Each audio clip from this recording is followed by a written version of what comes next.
இன்னைக்கு ஈஸியான சிக்கன் 65 எப்படி செய்கிறதுன்னு பார்க்கலாம். இல்லை நானே வீடியோ எடுத்துக்கிட்டு நானே தேவையான இன்க்ரீடியன்ஸ்லாம் போட்டு சமைக்கிறதுனால என்னென்ன சேர்த்தவங்கிறத காமிக்க முடியல. நான் என்னென்ன சேர்த்தங்கிறத சொல்லிடுறேன். அதாவது சிக்கனை நல்லா வாஷ் பண்ணி எடுத்துட்டு அதுக்கப்புறம் இஞ்சி பூண்டு விழுதி சேர்த்துட்டு இதோட ஜீரகத்தூள், மிளகுத்தூள், மல்லித்தூள் 3மே கொஞ்சமாக சேர்த்துக்கிட்டு இதோட சிக்கன் வறுவல் மசாலா தூள் கொஞ்சம் ஆட் பண்ணிக்கிட்டு கொஞ்சமாக உப்பு சேர்த்துருக்கேன். தேவையான அளவுக்கு உப்பு சேர்த்துருக்கேன். இதோட என்ன சேர்த்துக்கோம் அப்படின்னா புளிப்பு டேஸ்ட்டுக்காக அரை லெமன் வந்து ஒரு ஆஃப் லெமன் புளிஞ்சு ஊற்றிருக்கோம். அதோட ஃபைனலாக வந்து என்ன சேர்த்துருக்கோம் அப்படின்னா கொஞ்சமாக தயிர் ஆட் பண்ணியிருக்கோம். அவ்வளோதான் இதுக்கு தேவையான. இதில் வந்து நான் சோள மாவு ஆட் பண்ணுவாங்க எல்லோரும். நான் சோள மாவு ஆட் பண்ணல. இந்த கலர் பவுடர்லாம் போடுவாங்க, அந்த பவுடர்லாம் நான் போடலை. ஃபைனல் அவுட்புட்டு தான். வாங்க நம்ம இந்த எண்ணெயில் போட்டு பொரிச்சு எடுத்துடலாம்.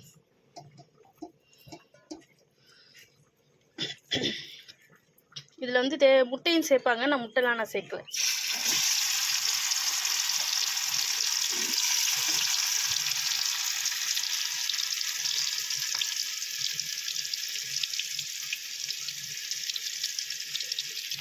இது தேவைன்னா இதில் வந்து முட்டை சேர்த்துக்கலாம், இதோட சோள மாவு சேர்த்துக்கலாம். சேர்த்துட்டு போட்டால் இன்னும் அது கொஞ்சம் டேஸ்டியாக தான் இருக்கும்.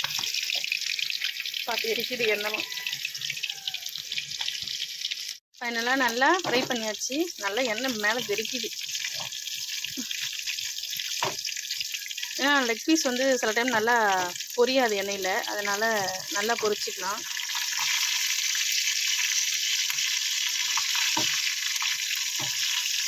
நல்ல ஒரு கிறிஸ்பியாக நல்ல ஸ்பைஸியான 65 ரெடி.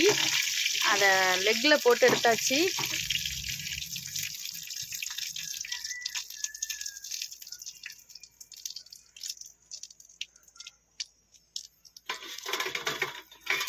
அடுத்து ஈரல் எடுத்து வச்சுருக்கோம். ஈரலையும் பொரிச்சு எடுத்துக்கலாம். இன்னும் ஒரு 2-3 பீஸ் பசங்க சாப்பிடுவாங்கன்னு பொரிக்கிறதுக்காக எடுத்து வச்சுருக்கோம். அதையும் போட்டு பொரிச்சு எடுத்துக்கலாம். ஈரல் போடும்போது கொஞ்சம் பார்த்தா போடணும், ஏன்னா தெரிக்கும் நல்லா மேலே படப்படப்படன்னு. நல்லா தெரிக்குது. நல்லா வெடிக்க ஆரம்பிச்சிடும் ஈரல் போடும்போது. பொரிச்சு இது மாதிரி எடுத்தோம்னா பார்த்து தான் போடணும், பார்த்து தான் எடுக்கணும்.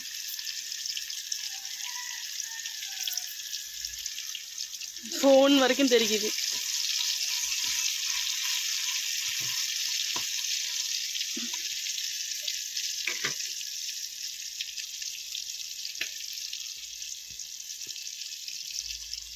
ஃபைனலாக எல்லாத்தையும் பொரித்து முடிச்சுட்டு எடுத்துகிட்டு ஃபைனல் வீடியோ காட்டுறேன். அவ்வளோதாங்க. ஃபைனலாக சிக்கன் லெக் பீஸையும் 65 பண்ணியாச்சு. ஃபைனல் அவுட்புட் பாருங்கள். எடுத்தாச்சு, ஃப்ரை பண்ணி எடுத்தாச்சு. வாங்க எல்லோரும் சாப்பிட்லாம். இந்த வீடியோ பிடிச்சிருந்தா லைக் பண்ணுங்கள், ஷேர் பண்ணுங்கள், என் சேனலை சப்ஸ்கிரைப் பண்ணுங்கள். தேங்க்யூ.